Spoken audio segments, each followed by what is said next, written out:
My twin sister, Regina, started dating this hot guy named Trey. She showed me his photo, and he was honestly the most attractive man I'd ever seen. He was almost too handsome. They dated for a couple of months before I actually got to meet him. She talked about him all the time, though. When they finally agreed to come over to my place, it was right before Halloween. My sister and I had an annual pumpkin carving tradition, something we've been doing since we were kids. I figured that would be the perfect opportunity to get to know Trey. When they arrived at my door, he was even more good-looking than I'd realized. My sister had really lucked out. Unfortunately, my opinion changed as soon as I got to know him. He seemed nice on the surface, but there was something devious about him. He made these really dark jokes, usually at my expense. Regina laughed at everything he said. Several times she told me to lighten up. She said that Trey had a dark sense of humor, but that was a good excuse for his rude behavior. Even worse, she accused me of being jealous. I'd just been dumped by my long-term boyfriend, Ben, so she thought I was being extra harsh to Trey because I secretly wanted him for myself. We carved our pumpkins in my kitchen, and for the first time ever, I wasn't enjoying the experience. I genuinely felt uncomfortable being around Trey. I was the last to finish carving my pumpkin. I'd made a pretty cool witch's face. Regina made a more traditional jack-o'-lantern. Then I saw Trey's pumpkin. He'd carved a face that looked exactly like me, except he added a bullet hole in my forehead. "What the hell?" I asked. Regina didn't see any problem with it. She laughed and said he did a good job. That was my breaking point. I told them that they should leave. They both acted surprised, like I was being too sensitive and too irrational, but they left anyway. They didn't take their jack-o'-lanterns. I didn't want those things in my house anymore, so I stuck them on the porch and I tried to forget about the whole thing. Regina called me the next day. I expected an apology, but instead I got a lecture. She defended Trey's dark humor, saying that it was just his personality. She mentioned my ex, Ben, and all the times that she had put up with his rude behavior without complaint. And she was right. Ben had been a jerk to her, but he never gave off psycho energy like Trey did. I ended up hanging up on her. I was too angry to continue the conversation. That night, I heard loud noises outside my front door. When I went out to check, all our jack-o'-lanterns had been smashed. I immediately knew that it was Trey trying to get back at me. I took a photo and I sent it to Regina. Her response? "Why did you do that?" She thought that I had smashed our pumpkins. She was so blind to her boyfriend's flaws that she refused to listen to reason. I thought that would be the end of it, but the next day, I came home from work to find my front yard covered with toilet paper. Worse, someone had thrown a rock through one of my windows. There was one word written on the rock in Sharpie marker. Bitch. This was more than just a dark sense of humor. This was harassment. I should have called the police then and there, but instead, I called Regina. Once again, she refused to believe me. I asked where Trey was that day, and she said he was at work. Likely story. I covered up the broken window and I stayed home for the rest of the night, too angry to go anywhere. Just after sunset, I saw Trey wandering around the back of my house. It was too dark to see clearly, but I knew it was him. It had to be. He was dressed all in black so he could blend into the shadows. He had a club or baseball bat in his hand. Panicked, I locked myself in my bedroom and called the police. It was the weekend before Halloween, so I guess the police were having a busy night. They said they'd send someone down as soon as possible. I couldn't wait that long. I quietly snuck down to my garage, got in my car, and sped out of there. If Regina wouldn't listen to me over the phone, I'd have to talk to her face to face. When I arrived at her house, Trey wasn't there. Regina let me in, but she seemed a little suspicious. We sat together, and I told her everything. I begged her to believe me. And to her credit, she seemed to genuinely consider what I was saying.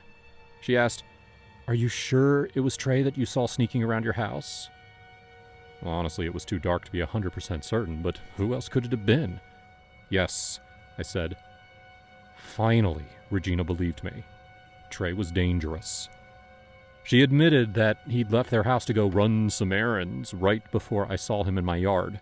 She said that he'd been gone a lot recently, and he never told her where he'd been. Then she started to cry, saying that she thought he was the one. "How could I have been so stupid?" she wailed. I tried to reassure her. We all have blind spots when it comes to the men we date. I ignored a lot of shady stuff with my ex Ben before I'd finally had enough. That made her feel a little better, but we still didn't know what to do about Trey. If he truly was this unhinged, then she'd have to be very careful with what we did next. We started making a plan. But before we got anywhere, the front door opened and Trey walked inside. He was hiding something behind his back, probably that same baseball bat. He was surprised to see me, and he asked Regina if he could talk to her in private. "No!" she screamed at him. "Get out of my house!" So much for dealing with him carefully. "What's going on?" he asked, pretending to be confused. Then he glared at me, assuming that I'd somehow turned his girlfriend against him.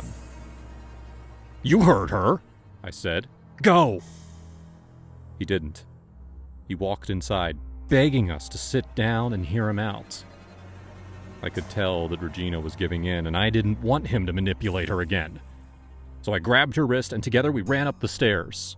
He chased after us, screaming, "Wait! Wait!"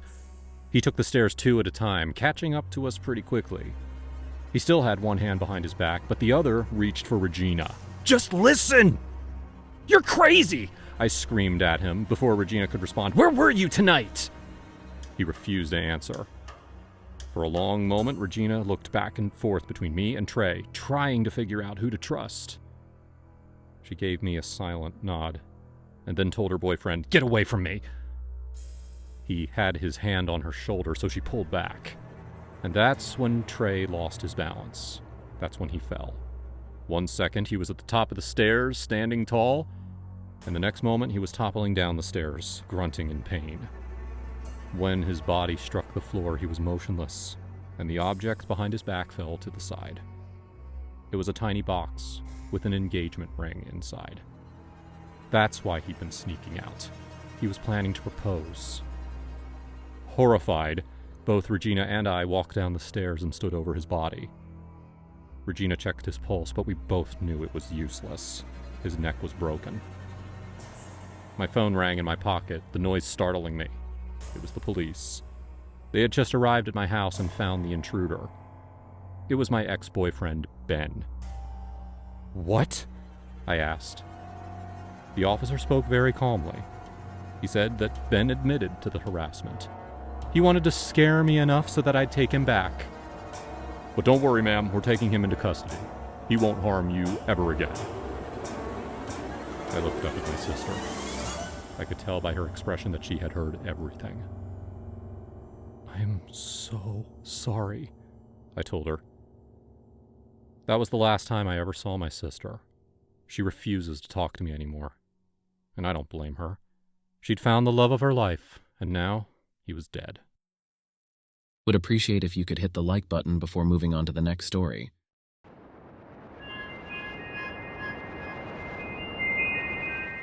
For the last 2 years, I've worked as a caregiver for an elderly woman named Lois.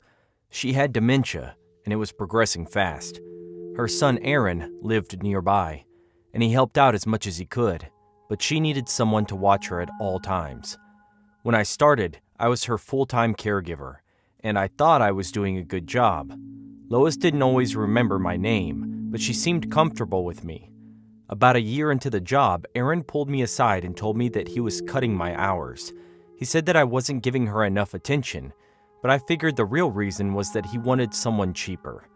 Instead of firing me, he kept me on as the nighttime caregiver and hired a much younger girl named Janet to work during the daytime. This angered me a lot.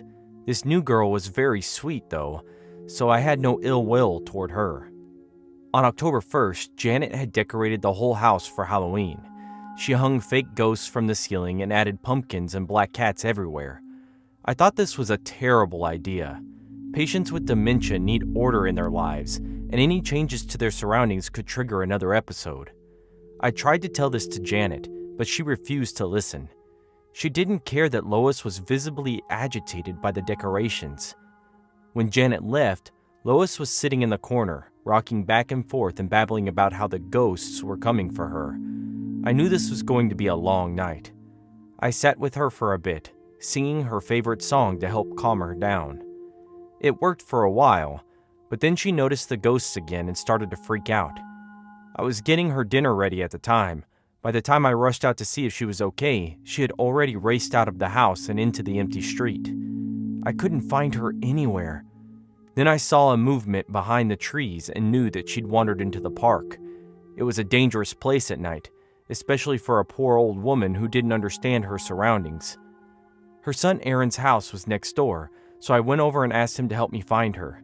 He seemed angry at me, but I didn't have time to explain that this wasn't my fault, but it was all because of Janet and her stupid decorations. To speed up the search, Aaron and I split up. We were both shouting her name. I circled around the far side of the park, but I didn't see any sign of Lois. In the distance, I heard Aaron shout his mom's name one last time, and then he went completely silent. I also heard a loud thud. Expecting the worst, I cut through the middle of the park. Lois was standing by herself, swaying from side to side. Aaron was lying at her feet, blood dripping out of his mouth. Next to his body was a large, bloody stick. I ran over to Lois and held her shoulders, trying to get her to calm down. "The ghost killed him," she muttered over and over. It didn't take a genius to figure out what had happened. Lois, in her manic state, had bludgeoned her own son to death, and rather than accept what had happened, her brain conjured up visions of ghosts. I felt terrible for her. I sang softly into her ear until she stopped shaking, and then I guided her back to the house. Once I got her into bed, I called the police. Later that night, her doctor picked her up for examinations at the psychiatric hospital. She wasn't technically committed, but she obviously wasn't allowed to leave. The police came for Aaron's body, and after I gave them my statement, I went back home. I felt so sorry for Lois, but I also felt sorry for myself. I was out of a job. The next morning, I went back to Lois's house to pick up my belongings. It was empty, of course. I packed up my things, mostly books and medical equipment, and headed out. But as I was carrying my box of stuff, I noticed something white sticking out of the trash can. It wasn't there last night. It was a ghost costume. Janet's ghost costume. I'd seen pictures of her wearing it the year before. Something fishy was going on. Before I could figure out what, someone surprised me from behind and bashed me on the back of the head.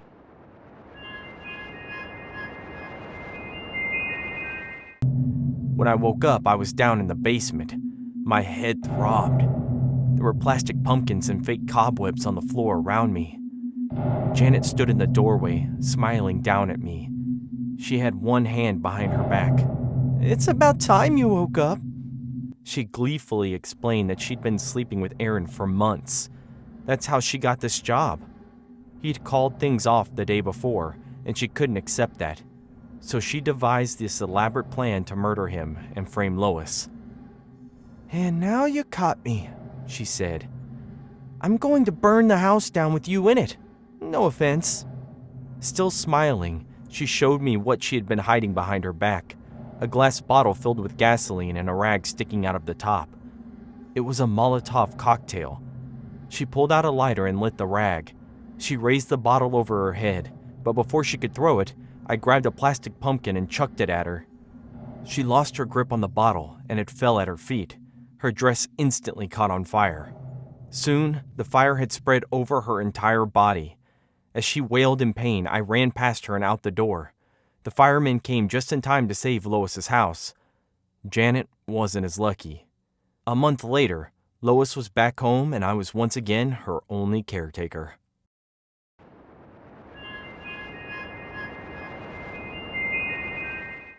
I didn't think much of it the first time. Cats do weird things. It's kind of their charm.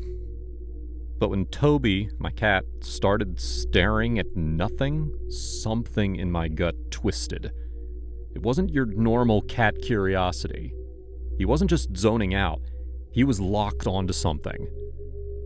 At first, I laughed it off, calling him Spooky Toby whenever he froze in place, eyes wide and unblinking. But then he started meowing. Not the cute little feed me meows either, but the kind that makes your skin crawl. Deep, almost guttural sounds that didn't fit his small body. It was like he was trying to tell me something urgent. At first, I'd get up and feed him, assuming he was hungry. He wasn't. The food stayed untouched and he just kept meowing, staring off into whatever invisible world he seemed to be in. I tried to ignore it, but it got worse. I'd wake up in the middle of the night feeling like someone was watching me. Toby would be perched on the foot of my bed, eyes fixed on a spot right next to me. Not at me, but just past me, like there was someone standing there. "Toby, you okay?" I'd whisper, more to calm myself than him. But he wouldn't respond. He'd just sit there, eerily still. It was around then that the nightmares started. I've never been one to remember my dreams, but these were vivid, too real. I'd be walking through my apartment, only everything was wrong. The furniture was where it should be, but the air felt thick, like something terrible had happened. And in every corner, in every shadow, I could feel a presence watching me. The worst part? Toby was never in the dreams.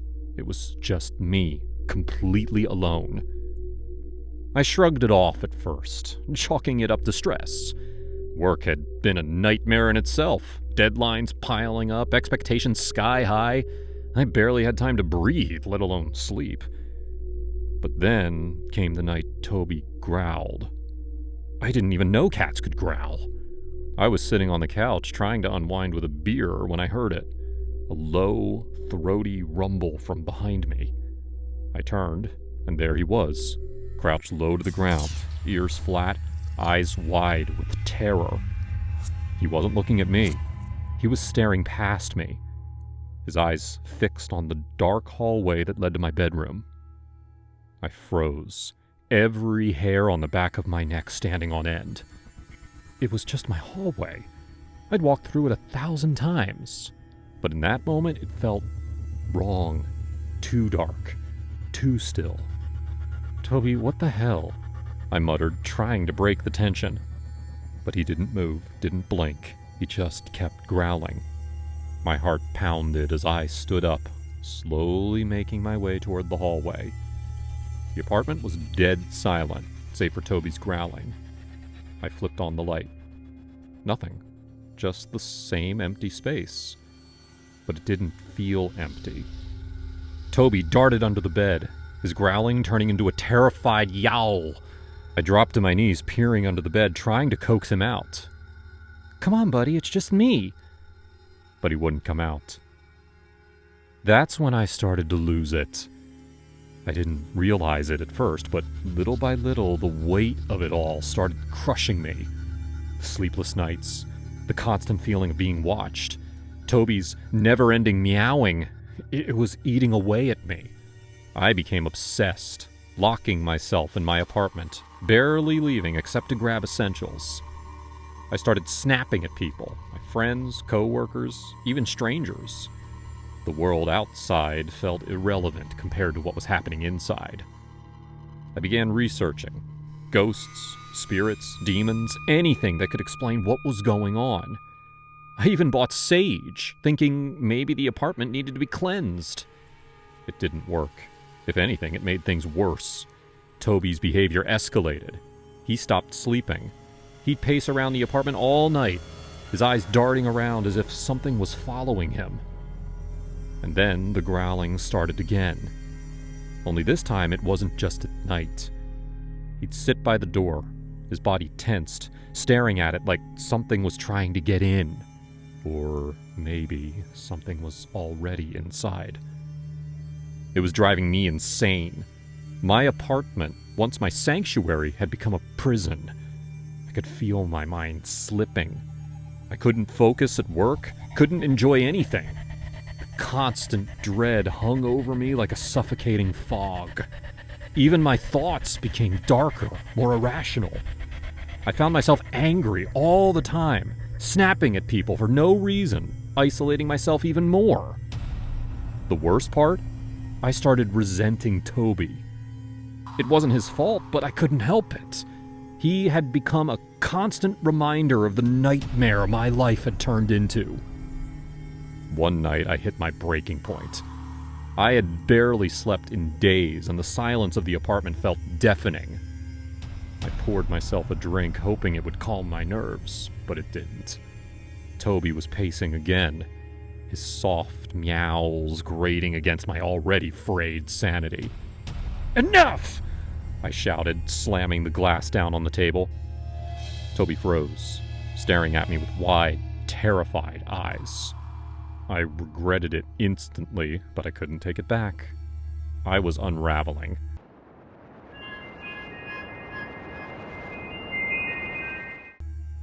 That night, I didn't dream. I woke up to the sound of Toby's growling, louder than ever before.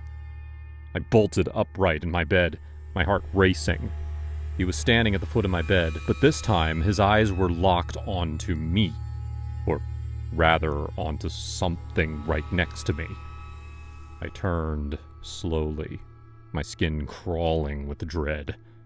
There was nothing there, but I felt it.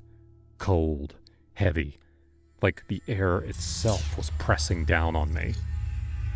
And then, in the silence, I heard a whisper. Soft, barely audible, but enough to send my heart pounding in my chest. I jumped out of bed, grabbing Toby and running for the living room. I couldn't stay there, not another second. I crashed on the couch, holding Toby tight as he trembled in my arms. I didn't sleep that night. The next morning, I called a friend. I hadn't told anyone what was going on, but I couldn't keep it to myself anymore. When I finally spilled everything, she listened patiently before suggesting something that I hadn't thought of. Maybe it's not the apartment. Maybe it's you. The thought hit me like a ton of bricks. I had been so focused on the external, the shadows, the cold air, the feeling of being watched. But what if the darkness was inside me? My mental state had been deteriorating for months. Stress, anger, isolation. Maybe Toby wasn't seeing ghosts. Maybe he was sensing my unraveling. I took her advice and sought help, starting therapy. Slowly, things began to change. The nightmares faded. The feeling of being watched disappeared. And Toby? He stopped staring at nothing. The growling ceased. He went back to being the playful, mischievous cat I had first brought home. Would appreciate if you could hit the like button before moving on to the next story.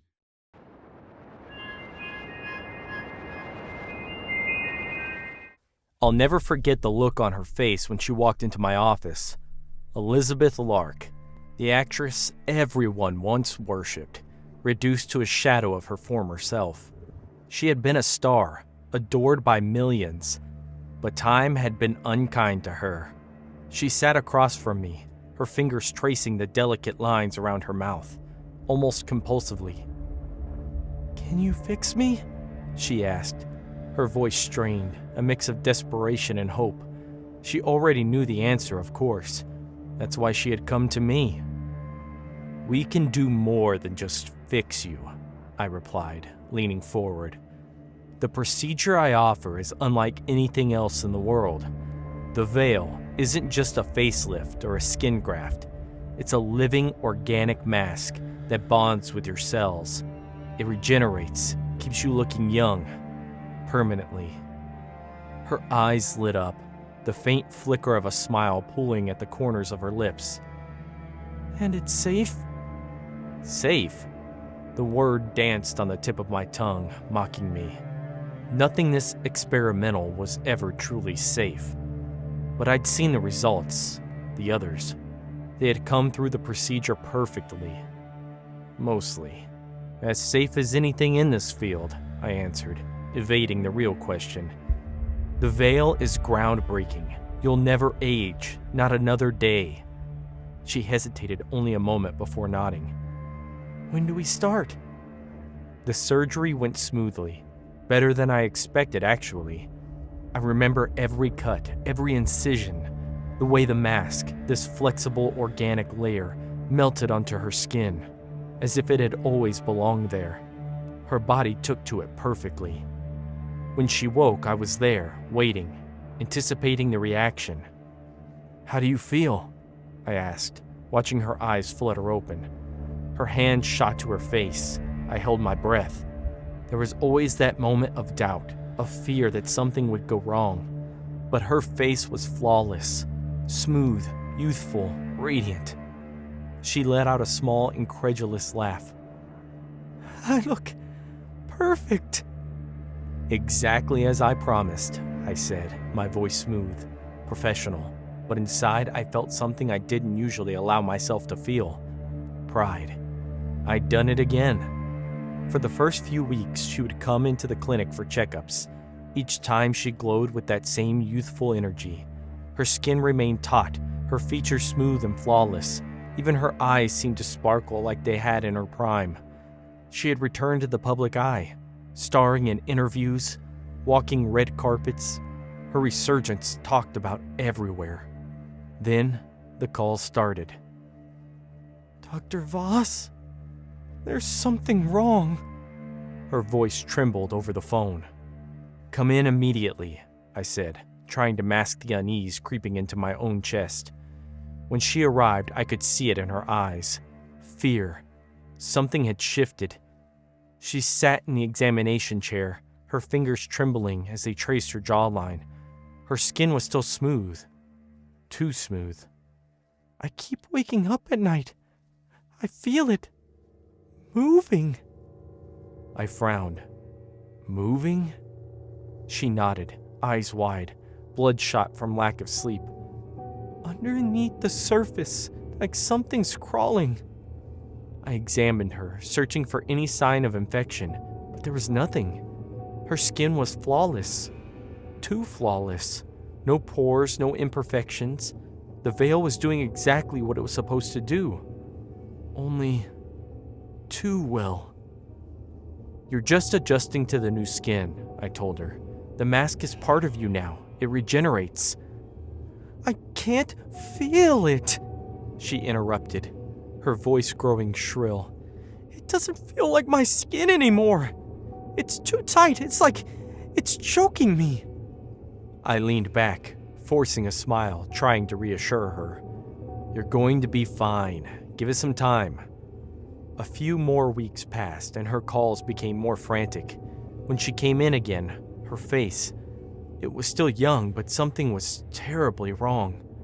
Her skin looked unnatural. Smooth, yes, but it had a shine to it, a tightness that was almost plastic-like. I tried to cut it, she whispered, holding up a pair of scissors and shaking hands. There were no marks on her face, no blood, no wounds. Elizabeth. I can't feel anything. It's not me. This mask, it's taken over. I can't breathe. I can't move. Her hands crawled at her cheeks, and I saw it. Her skin didn't move. It stayed perfectly in place, unmoving, like a second layer had hardened beneath. I reached out to stop her, but it was too late. She grabbed the scissors, thrusting them into her cheek with all their might. There was a dull thud, but no tear, no blood. Just the sickening realization that the veil was no longer just skin. It had become her. Help me! She screamed, pulling at her own face. But the veil didn't budge. It wouldn't come off. It was her now. I stumbled back, my hand shaking as I realized what I'd done. The veil was supposed to regenerate her, keep her young, and it had. Forever.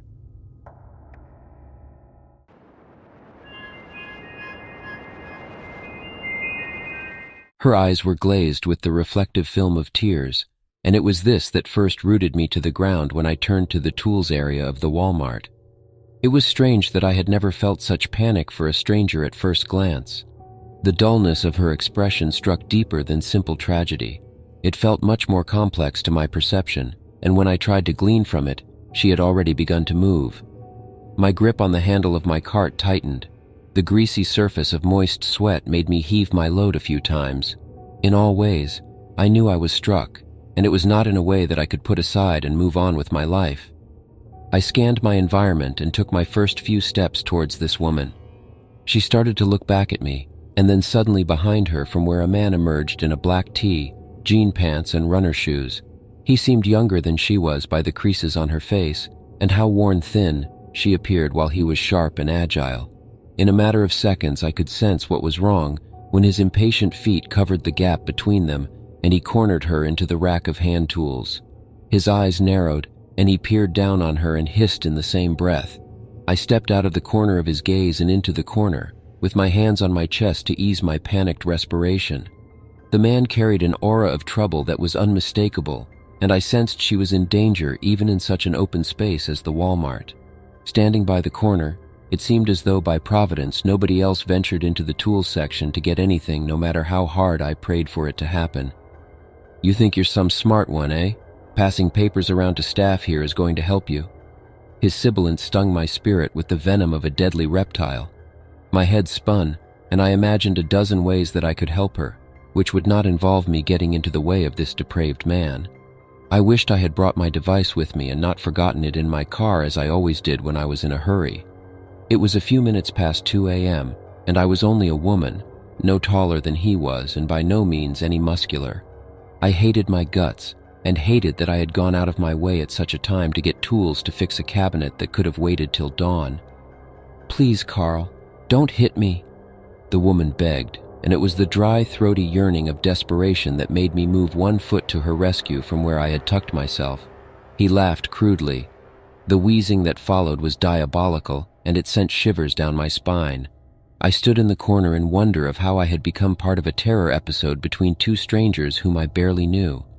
My heart was in a frenzy, and I could not wait for it to be over so I could be on my own way. I snuck my head through the corner of the hand tools frame and peeked. The man was towering over her.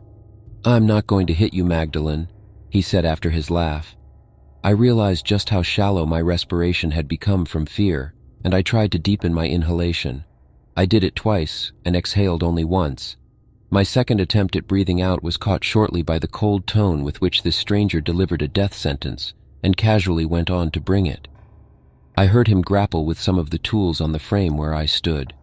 He fetched a lengthy screwdriver which was the size of my forearm, and he drove it straight into her belly. My knees buckled at the sudden burst of savagery. My senses turned numb. The hubbub of so many hand tools and the chaos of silence fell cruelly on me. Nothing mattered when my head began to bang as the smell of death wafted from where the couple had fought to where I stood. What followed was repeated thuds of the same frequency, the pulling out and pushing in of steel into the depths of flesh. I could not tell their grunting apart in all of the brutality which I allowed only my ears to hear, even though I would rather not. My mind did a horrible job of allowing the reel of his violent stabbings play in my eyes. A loud bawl of escape in the form of a scream latched onto my throat and swung rapidly through the pits to the top of my tongue. My idle hand was quick to muffle the noise. I suspected the woman did not scream because if she did, I did not hear it. My vision rebounded with the rhythm of my heart, and with each passing moment, my vision tunneled to the narrow channel of my escape. My head spun when I tried to reconcile the madness I had beheld. It felt like a moment out of a movie which translated cleanly into uncomfortable reality. My fingers were shaken, and so were my limbs. My grip on the tools basket which I had collected slackened. The hairs on my skin were on the edge, and I felt an acute awakening to all that was around me. I could not breathe, and I had begun to wobble on my feet. I lifted my eyes to the heavy lights once, and I knew I had to make the run for it. I intended to do it with a lot of stealth if I was to get out of there alive. But fate had other designs because as soon as I lifted my feet off the floor, my position was given away. The sole of my sneakers had kissed the floor of the Walmart, perhaps from the clumsy pressure of my entire being, and it had become stiff to peel away. "Who the hell is there?" he belted as I stepped out of the corner. On his hands was the trail of her crimson essence, and I did not need any explanation as to why she lay on the floor so lifelessly. My tools basket slipped from my hands and crashed to the floor. His scowl of perplexity eased into satisfaction when he saw how much in fear I was. I knew why he smiled. He would capture me even if I ran, and he would use me as leverage to escape in a car, after which he may then kill me off before fleeing across the country. "Damn," I muttered, and instinct kicked in when he started to run towards me. I went through with the motions which I was yet to decide, and neither of us saw it coming when I bent down to my spilled tools to blindly fetch a hammer. I swung it in the same motion to discourage him, but he was already too close to duck. The steel edge of the hammer caught him around the back of his ear, and neither silence nor words passed between us as I watched a terrible monster lay dead on the hand tools floor.